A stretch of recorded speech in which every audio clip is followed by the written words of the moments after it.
E aí galera, Davi na voz. Muito obrigado mesmo pelo grande apoio que vocês me deram nos últimos vídeos, e também por baterem o dobro da meta da parte anterior. E a pedido de vocês, hoje eu estou trazendo a tão esperada parte 8 do herói que foi traído pela humanidade e se tornou o monstro mais forte do universo. O card da playlist desse Manhua vai estar passando na tela. Rapaziada, foi mal pela demora, eu estava esperando lançar o capítulo 20 para trazer a continuação, mas a demora valeu a pena. Já que lançaram 3 capítulos ao mesmo tempo, e eu vou estar usando esses 3 capítulos para fazer essa parte.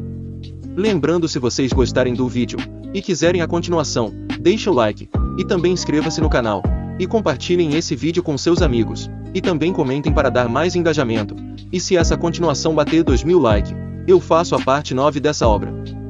Anteriormente o protagonista eliminou a organização dos agiotas, e acabou sendo preso, e nisso a garota de cadeira de rodas se transformou em um monstro planta. Assim, em uma batalha épica, o comandante acabou morrendo tentando proteger a cidade, e com sua morte, os executivos do alto escalão da federação decidiram lançar uma bomba nuclear na cidade de Dai. E enquanto o presidente ficava chocado com o plano deles, um dos seus funcionários disse que houve uma mudança na cidade. E essa mudança não foi o aparecimento dos caçadores. Ao invés disso, foi porque um monstro humanoide apareceu no campo de batalha.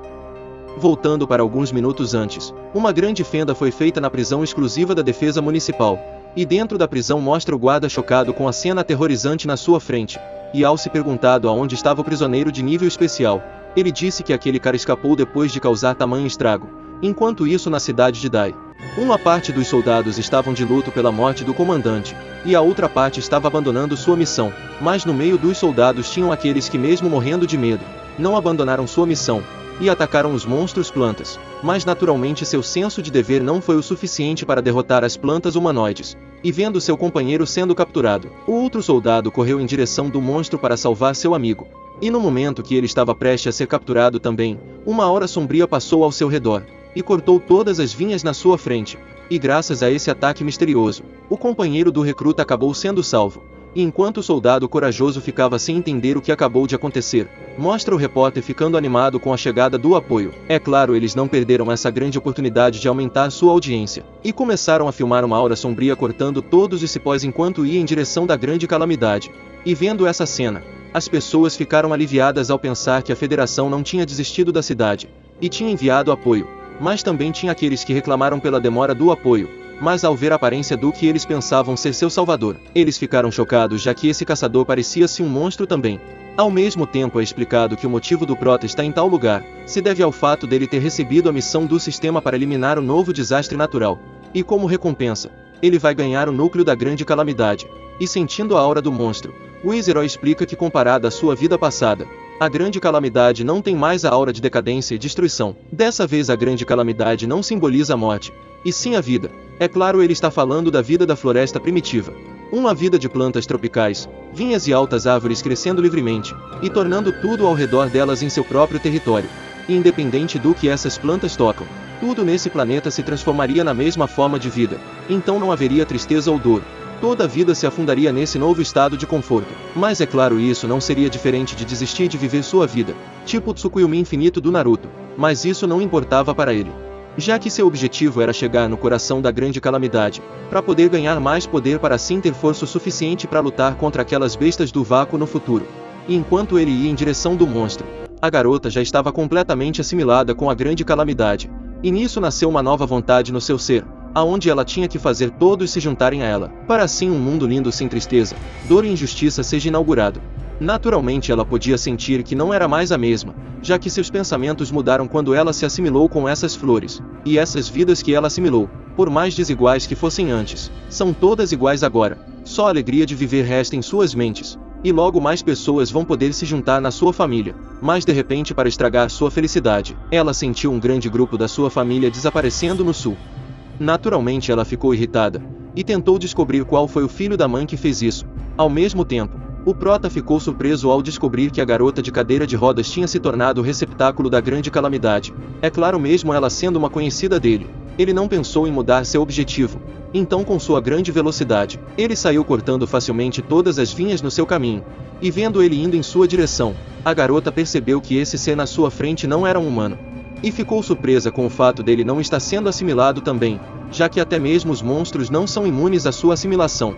E com a subida dele no seu braço, Ela ficou ainda mais irritada e tentou esmagar ele, mas o Prota cortou a mão do monstro em pedacinhos e foi em direção da cabeça dela. Mas de repente as plantas humanoides nasceram no ombro dela e atacaram ele. E mesmo conseguindo se defender, sua situação não melhorou, já que também nasceram plantas humanoides atrás dele. Mas mesmo sendo atacado de todos os lados, ele conseguiu desviar usando sua grande velocidade. E vendo essa grande batalha, o repórter ficou animado, já que essa batalha estava bombando adrenalina no seu cérebro. E diferente do repórter que não entendia a gravidade dessa situação, os caçadores ficaram assustados, já que eles nunca imaginaram que monstros podiam lutar dessa forma. Então, não querendo aceitar a realidade, eles tentaram se convencer que esse monstro era na verdade um caçador que estava usando uma armadura estranha, já que a razão pelo qual os humanos podem lutar contra os monstros, e por causa da diferença em sabedoria e inteligência entre eles. Mas a genialidade mostrada por esse monstro está além do alcance até de um profissional de 9º nível. Então, se um dia os monstros ultrapassarem os humanos em inteligência, o mundo estará condenado. Voltando para a batalha, o Prota notou que não dava para ele ficar só desviando, então ele ativou sua segunda forma e fez umas asas demoníacas aparecerem no seu corpo. Assim, ficando mais foda com essa nova transformação, o Prota voou em direção da mina. E vendo isso, o público começou a se perguntar por que ele se arriscou tanto desviando das explosões antes se ele podia voar, mais diferente das pessoas normais. Os caçadores perceberam que ele fez tudo aquilo para pegar o monstro com a guarda baixa, e usando sua katana, o Prota disparou um golpe demoníaco em direção da cabeça da Calamidade, e enquanto as pessoas pensavam que ele tinha conseguido derrotar a garota, já que depois do seu golpe, as flores humanoides pararam de se mexer. Do nada, de uma forma bizarra, todos os demônios plantas começaram a perguntar quem era o protagonista. Mas ao ver a lâmina do corvo sangrento na mão dele, a garota descobriu a sua identidade, e como os dois tinham escolhido se tornar monstros, ela fez uma proposta para eles fazerem uma aliança, já que com a força deles, eles podem mudar esse mundo podre juntos. Ela até ofereceu o item do núcleo da grande calamidade, que era a recompensa que o sistema também tinha oferecido para ele. Resumindo, ela estava dando a recompensa final da missão diretamente para ele. E falou que esse é uma escuridão no mundo que nunca possa ser iluminada, então eles devem destruir esse mundo. E mesmo essa proposta sendo uma grande tentação, o Prota disse que não tem interesse em proteger a humanidade ou em cooperar com monstros para destruir o mundo. Antes de renascer, ele já estava farto dessas coisas. Agora só existe uma coisa que ele quer fazer. E isso é matar todos os monstros sem se importar em salvar as vidas dos humanos. E para isso, ele se tornou um monstro à mercê do sistema. Então tudo que ele precisa agora é de força. Um poder extraordinário que faça todos os monstros ficarem abaixo dos seus pés. E como ele não respondeu sua proposta, a garota percebeu que ele não estava interessado em destruir o mundo, e fez uma aposta com ele, se ele conseguiria acabar com ela, antes dela destruir esse mundo sujo. Ao mesmo tempo, sua cabeça se transformou em várias vinhas, e atacaram o ex-herói. E mesmo ele conseguindo se defender usando suas asas, ela capturou ele.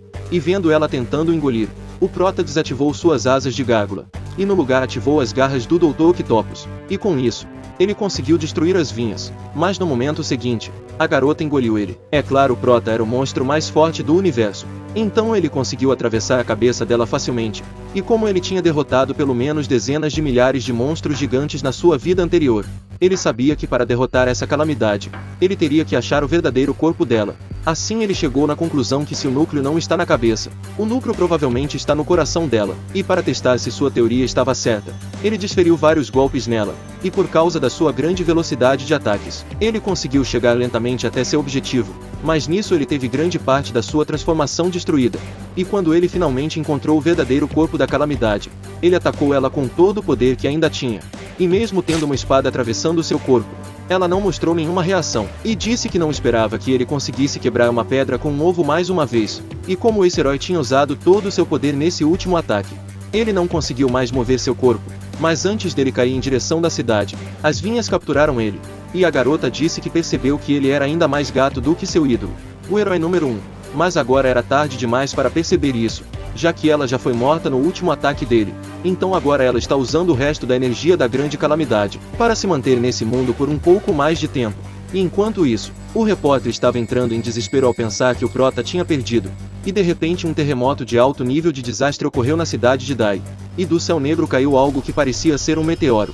Mas isso não era um meteoro, e sim uma bomba nuclear, que o alto escalão da Federação disparou em direção da cidade.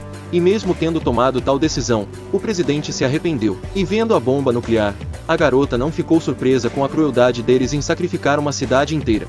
Ao invés disso, ela decidiu fazer todos verem que tipo de desgraçados eram a federação que traiu o herói número 1.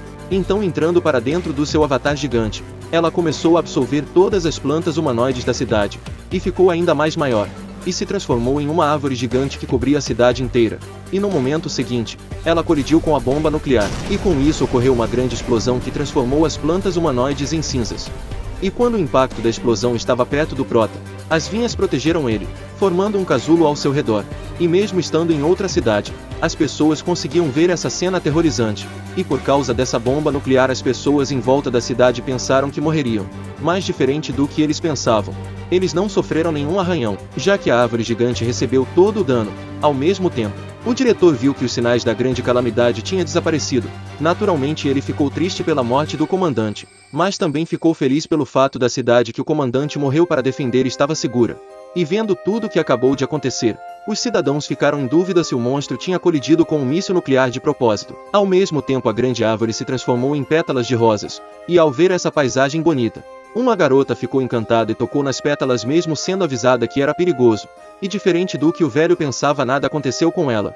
E enquanto todo mundo comemorava a vitória da humanidade, o Prota estava com a garota planta nos seus braços, e enquanto apreciava esse belo cenário, ela disse que nunca pensou que a primavera pudesse ser tão bonita. E essas foram suas últimas palavras antes de morrer. E por ter completado sua missão, o Prota recebeu o núcleo do monstro como recompensa, e o núcleo era o coração da grande calamidade, que era também o coração da garota planta. Então, sem nenhuma hesitação, o monstro mais forte do universo equipou o núcleo, e usou a função do sistema para se teletransportar para um outro lugar. Rapaziada, se vocês querem a continuação da jornada do monstro mais forte do universo, deixa o like. E também inscreva-se no canal para me ajudar a pegar 40 mil inscritos. Graças a Deus e também a vocês, eu consegui realizar meu objetivo de pegar 35 mil inscritos antes do final de dezembro. Muito obrigado mesmo pelo grande apoio de todos vocês. Vocês me ajudaram a realizar um objetivo que eu pensava que era impossível. E como eu sei que vocês são fodas, eu acredito que consigo bater essa nova meta.